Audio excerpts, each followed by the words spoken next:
What do you need, Coach? I see you do still respect your teachers, big man.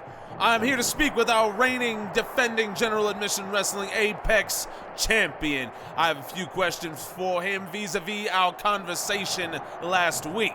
Sure, you right ahead, but make it quick.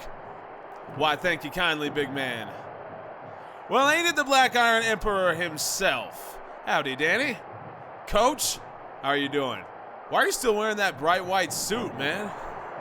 You're gonna blind people.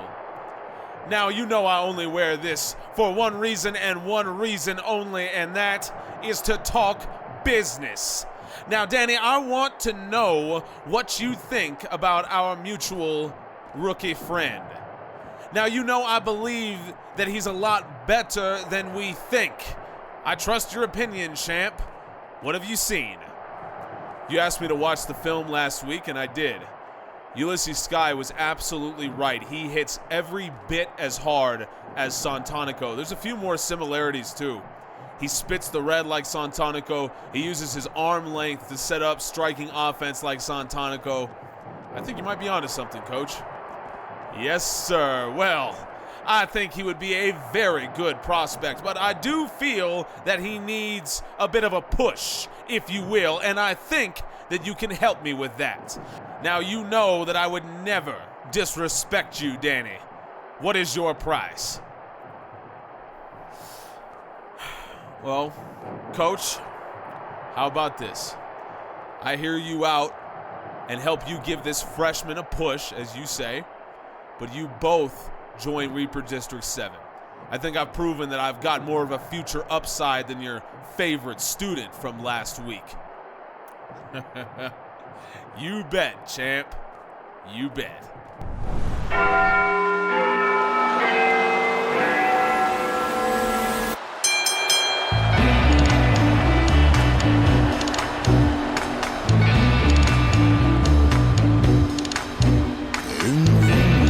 Ladies and gentlemen, welcome to Evolution, the second episode in 2 days. Yes, I know, it is an incredible time to be a GAW fan. Thank you all for joining us here. If you were with us yesterday, you saw 2 title matches. Both of our champions retained. Omega Woods holding on to the Raw title with a consummate victory over Braddock, and then Igris defending the Apex title for the first time against Midnight. Both men came out victorious. No title matches for you tonight, but still some very intriguing contests. Ramon Gutierrez is back in action, hoping to follow up his Ultimate Flight partner Max Ultimate's incredible win from last time out. The Rookie of the Year Takahashi will be back in action, plus Dagonite will take on Lars Nightfall. What an incredible night we have for you, but let's not bury the lead. Our first match could be special.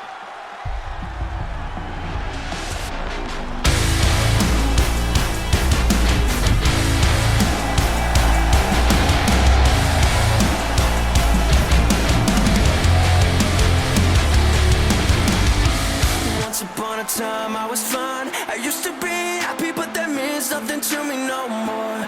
It'll be alright, it's a lie. Everything inside of me is fucked, my insanity is high. But it's all good, I got new friends. All of my crew think I'm lucid. Yeah, let me take roll now, who's in?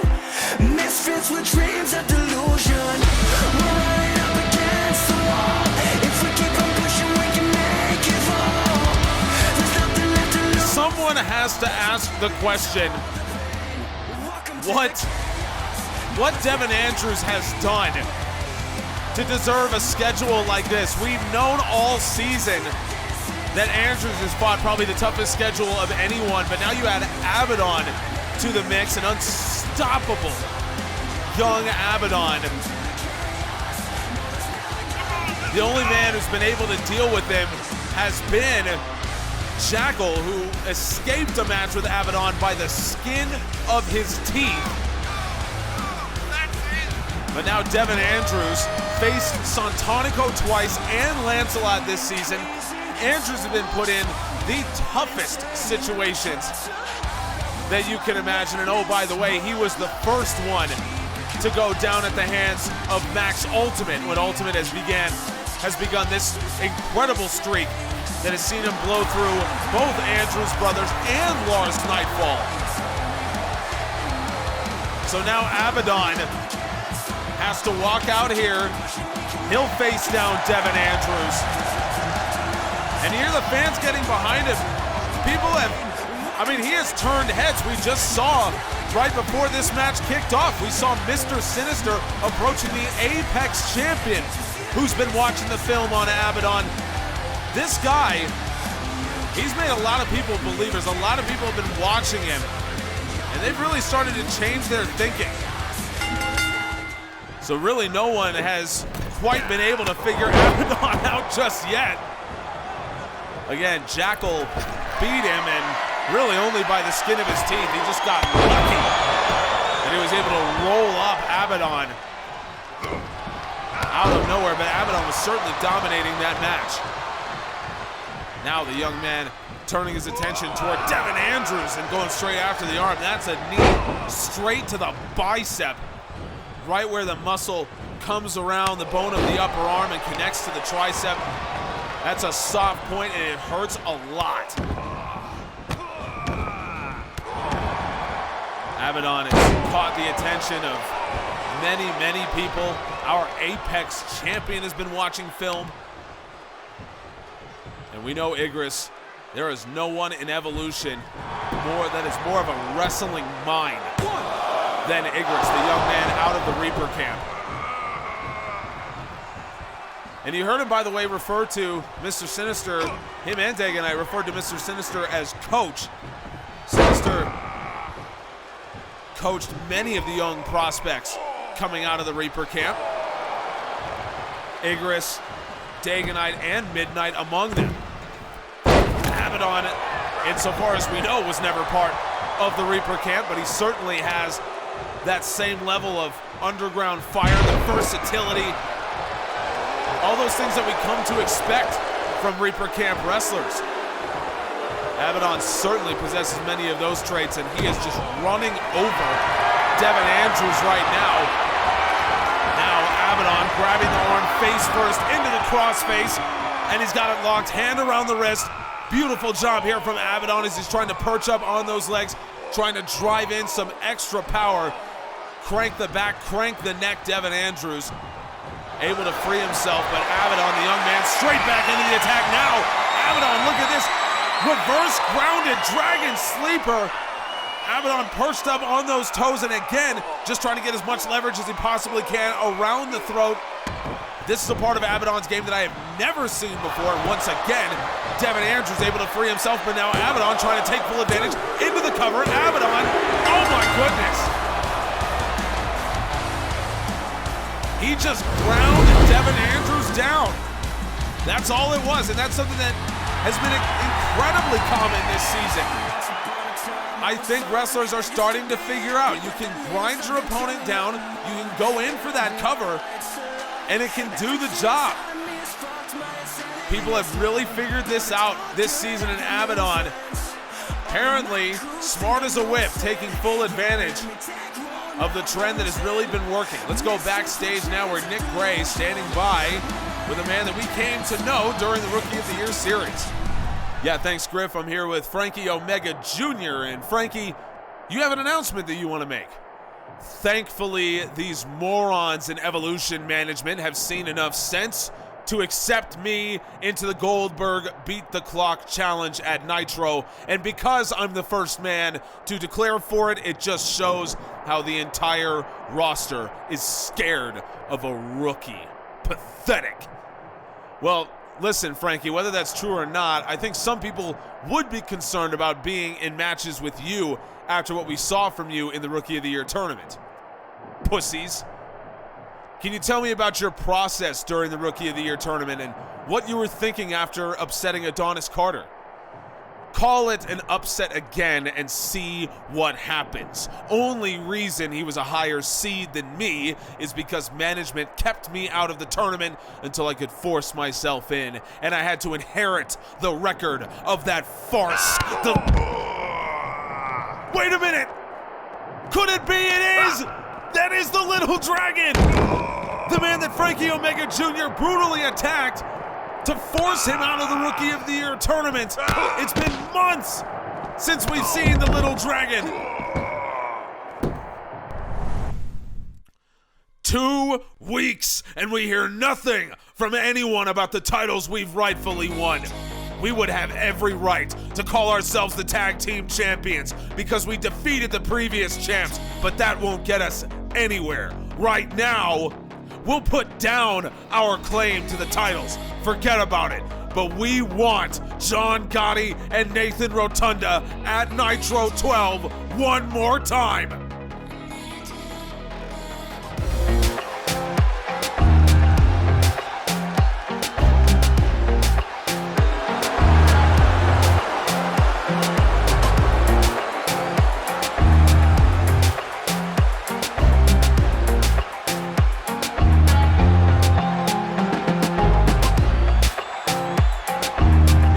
Anyone that has been as hot as Max Ultimate over the last number of weeks, it has been Ramon Gutierrez.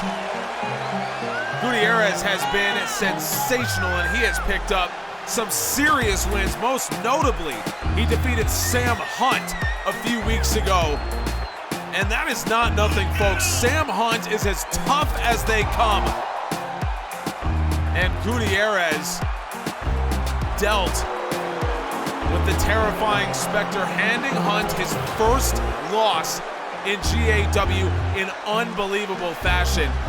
That is how good Ramon Gutierrez has been. And Gutierrez firing himself up to the crowd. And we saw from Max Ultimate as well, Ultimate basking in the glow of the fans, who have really come around to these two men because of the amount of work that they've put in, how much promise, how much hard work has gone in to getting them to the level they're at.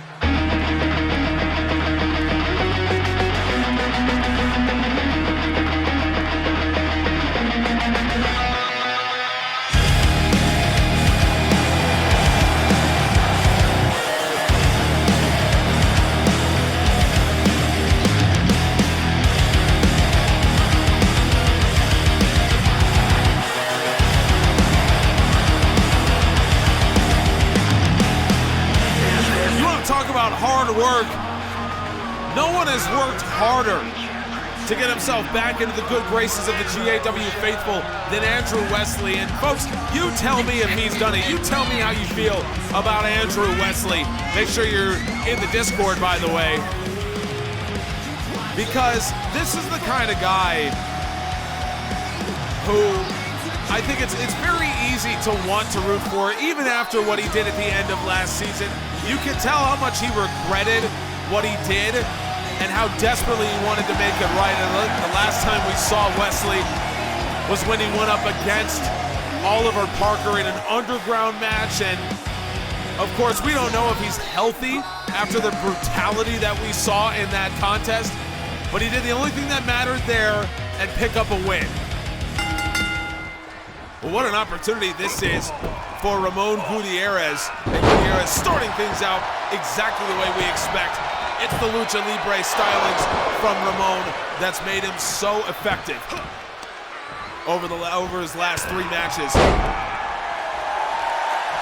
And Gutierrez was the biggest cheerleader in the building when his best friend Max Ultimate went up against Lars Nightfall, upset Lars Nightfall last week. Well, tonight, I believe Max Ultimate is the biggest cheerleader in the building, watching Ramon take on the former tag team champion, one of the most respected and one of the most skilled men in Evolution. And make no mistake about it, Andrew Wesley commands tremendous respect from the GAW locker room, from the GAW Academy, and I've talked to coaches around the Academy that have worked with Wesley as he prepared for the underground match against Parker and tried to recover from that. And people have, guys around there have so much respect for him because they recognize, look, he made a mistake, and everyone around here has made mistakes as well. But the way that he owned up to it, he manned up, and he took that. And he realized that he had done something wrong, and he tried to make it right, and guys really respect that. And I know Ramon Gutierrez does as well. But only one man can come out the winner here. Wesley slides underneath Gutierrez on a full run into the Frankensteiner. Beautifully done. Wesley off the bottom rope moonsault. Gutierrez able to roll out of the way, but Wesley, I think, gonna take to the skies again as Gutierrez is able to get out of the way once. Wesley, double rotation, and Gutierrez got out of the way again. Now Gutierrez with a Kawada kicks to the Japanese-trained Andrew Wesley. And now Gutierrez will take his turn. Shooting star press. Spectacular, in a word. Ramon Gutierrez, leg hooked. No! Show me a prettier shooting star press than Ramon Gutierrez. Now, Gutierrez takes the back. Poison Rana. You got to do that to Andrew Wesley. It's got to be quick strikes against Wesley. You're not going to be able to outwork him. You're not going to be able to outthink him.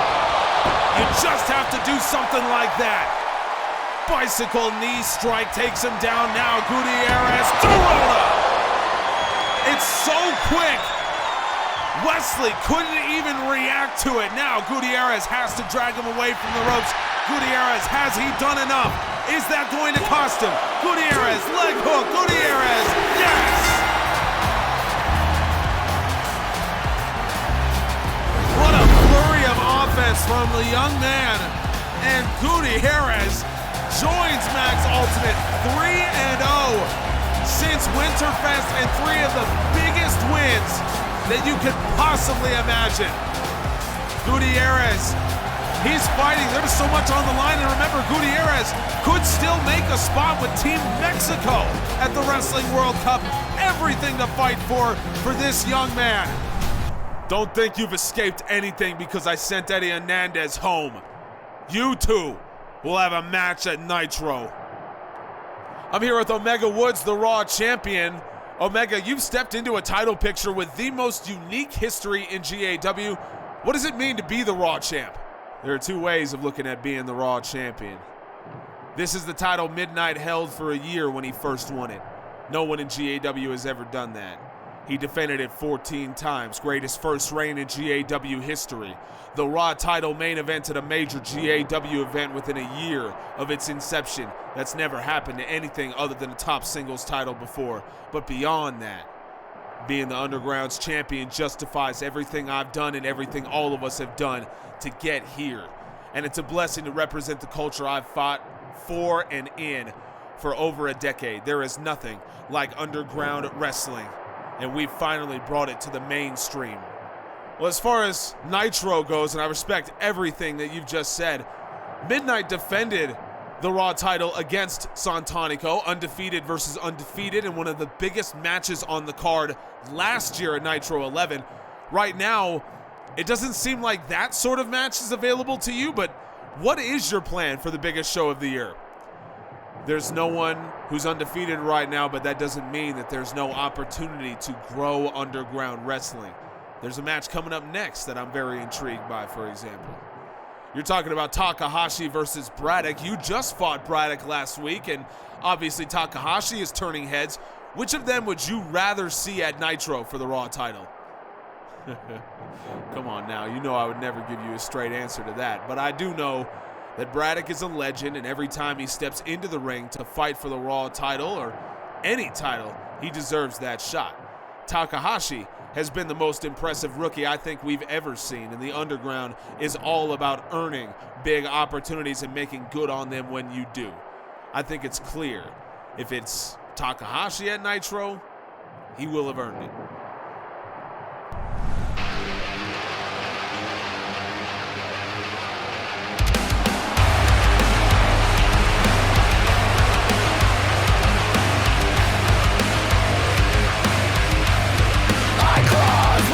But you just heard it, we are in for what promises to be a titanic clash of the generations. Braddock has spent nearly 2 decades on the underground scene. He has been one of its most stable faces, one of its most recognizable faces. Meanwhile, on the other side of the ring, he will be facing down Takahashi, less than a year in the sport of wrestling, but he promises to be the head of the next wave. Those faces that years down the road will define the underground and are defining GAW. For me to seen. No one's going down, so I say we do this anyway. No one of us is going down, so I say we do this anyway. Down in the darkness, beneath the light, meet on the hunting grounds. Down in the shadows, become the night. Meet on. How familiar has this become over the last number of weeks? Takahashi's entrance theme, by the way, which you can catch along with all the rest of the music from across GAW on our Spotify playlist, is called Hunting Ground. And how appropriate is that for a man like Takahashi? And it feels like every time he steps into a wrestling ring, he is hunting. Takahashi has lost 1 match this season. 1 match. That's including Rookie of the Year. Takahashi went 9-1 in the group stage, won the tournament. He's gone 4-0-1 coming into this contest. This is one of the greatest starts, one of the greatest first years of anyone in general admission wrestling. And remember, we're about a year removed from Brock Lesnar, who had the greatest first year of anyone in general admission wrestling. Takahashi most certainly rivaling that level of success. All he's missing, a little goal. Beating Braddock would go a long way. You heard Omega Woods. He said if Takahashi is the man that he fights at Nitro, it'll be well deserved. And Takahashi using the referee to his advantage. And we remarked on this in Takahashi's last match as well, but he fought the veteran Franky Omega. And I mean, you couldn't tell me with any degree of certainty in that match who was the rookie and who was the veteran. That has become a defining trait of Takahashi. It's the fact that obviously the striking power is there, the striking ability, the athleticism, all of those things that we expect, they're all there. But his mind, his wrestling mind, his awareness, his tactical sense, all of that is just so far ahead of what you expect from a rookie. He is well and truly the Rookie of the Year, and he deserves that title. But Braddock is a veteran as well. Takahashi was able to deal with Franky Omega a few weeks ago. So there's a rookie that he was able to take down. Braddock, of course, approaches with a different mentality. Franky Omega, the arm collector, you know, he went in looking for those submissions. Beautiful job from Takahashi to back Braddock up with that roundhouse kick straight to the ribs. Now Takahashi, big drop kick off the apron. And he'll follow him outside, and Takahashi doing what works for him against Franky Omega. You remember back in that match, they fought a lot of it on the outside, and it came down to a staring contest where both men wouldn't get in the ring until about 13 on the referee's count. Takahashi looking to do much of the same thing to Braddock in this situation. It worked out for him very well against Franky Omega. Braddock, though, a different opponent, and that right there, that's something that Braddock can do. He's stronger than Franky, and Takahashi is going to have to adjust to that. Watch him come in and caught the right hand. Full Nelson slam, and this is the kind of thing that Braddock can do. For all the concern that you needed to have about Franky Omega, the stretching, the submissions, all of those things that Franky could do, the arm targeting that he did do. Braddock, this is something he comes in with Takahashi. Oh my God! Takahashi with frightening speed and athleticism just came over the top rope and grounds Braddock with the roundhouse. Every week, Takahashi comes in with something new.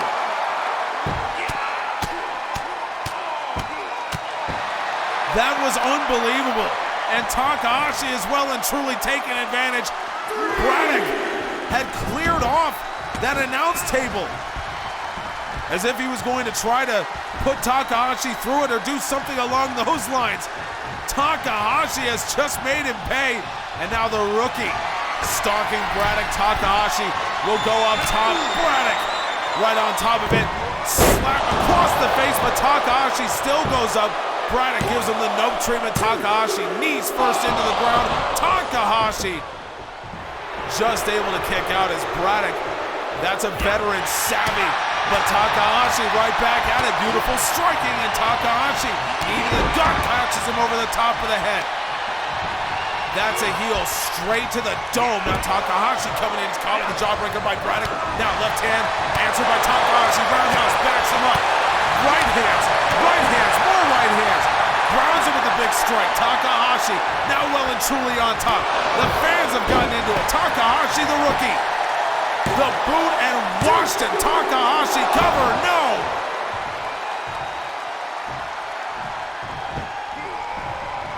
The man in blue, the rookie of the year.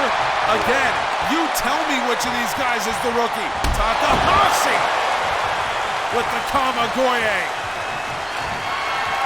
And now, the rookie will go up top like he was planning earlier. Takahashi, moonsault. How often do you see man of this size do something like that? And the springboard. And more to come. Takahashi. Takahashi, he's got him. Spinning heel kick. Good night. Thanks for playing, Braddock, but it's over. Takahashi wins. No one survives the spinning heel kick.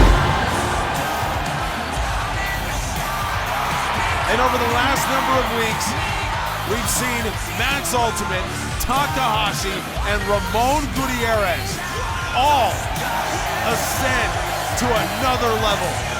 Takahashi is unreal, and he continues to compete at a world-class level. Editonga, Yamamoto, Kobayashi, Island Nation. All you had to do was say the magic words. You, of course, do not have a right to call yourselves tag team champions because you did not beat the tag team champions. However, we will do business at Nitro.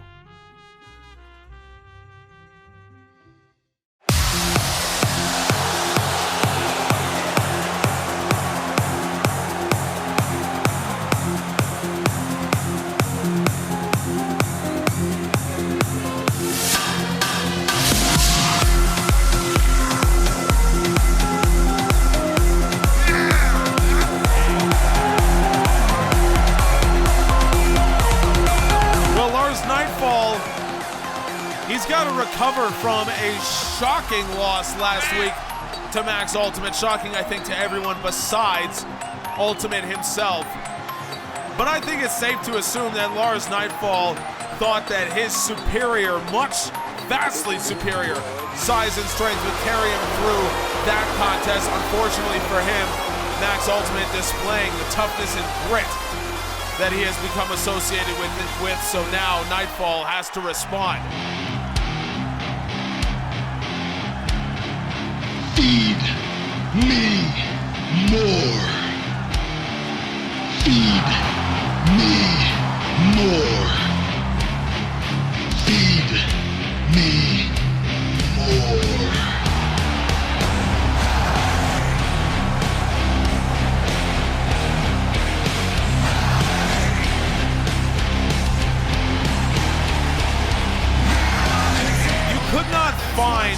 different opponent from Max Ultimate than Dagonite.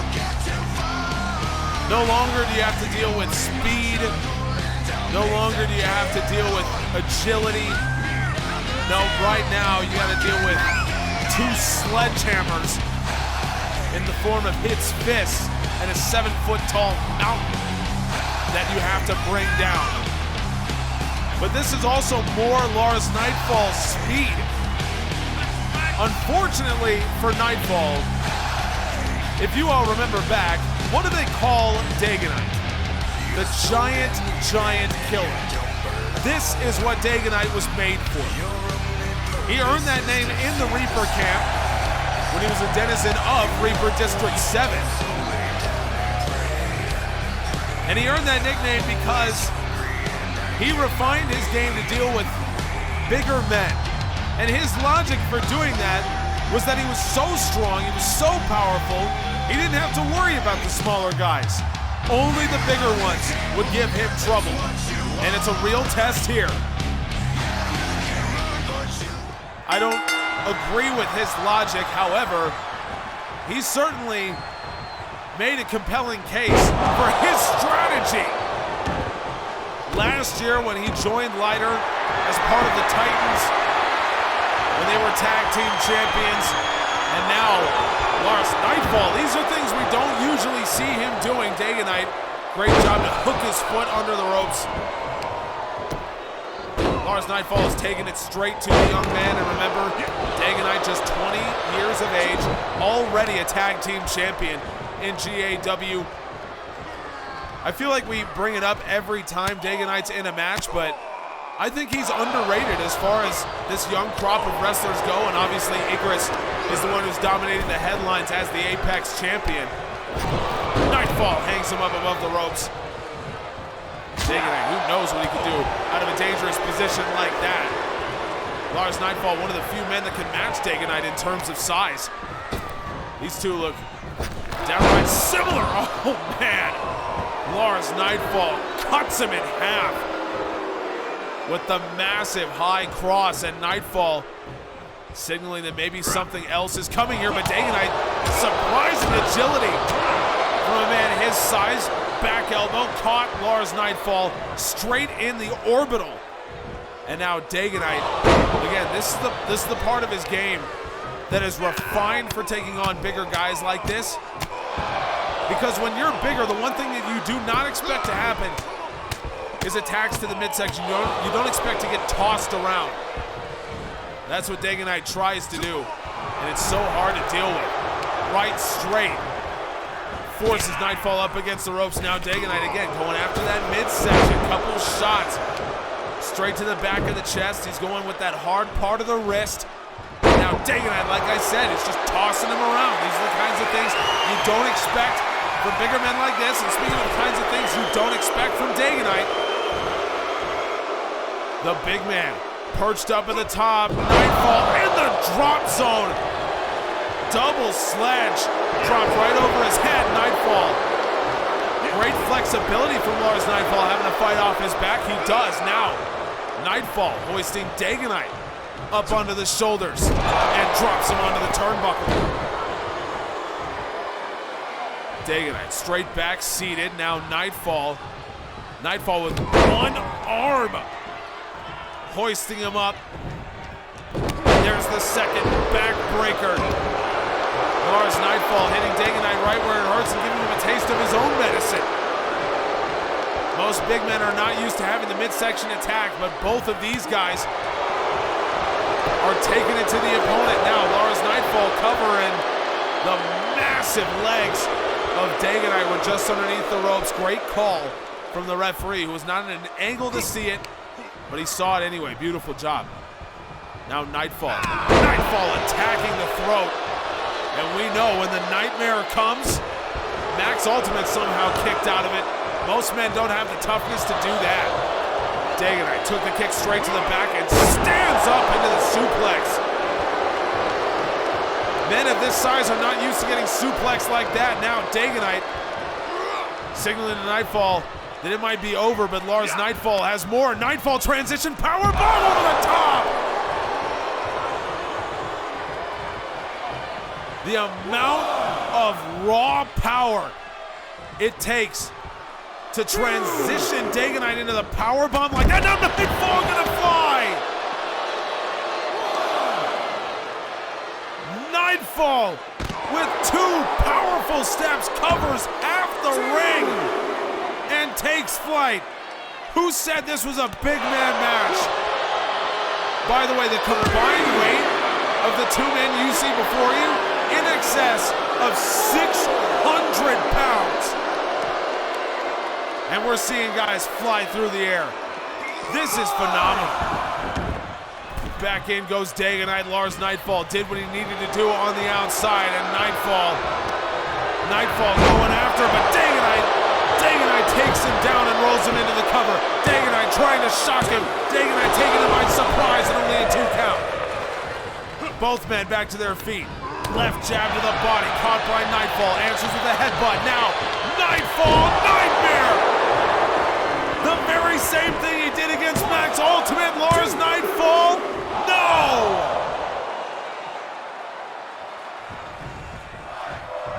And once again, the Nightmare just not enough. And Dagonite coming up behind him exactly like what he did a few weeks ago. Nightfall's in trouble. Dagonite has him up. Power bomb. And it hurts Lars Nightfall again.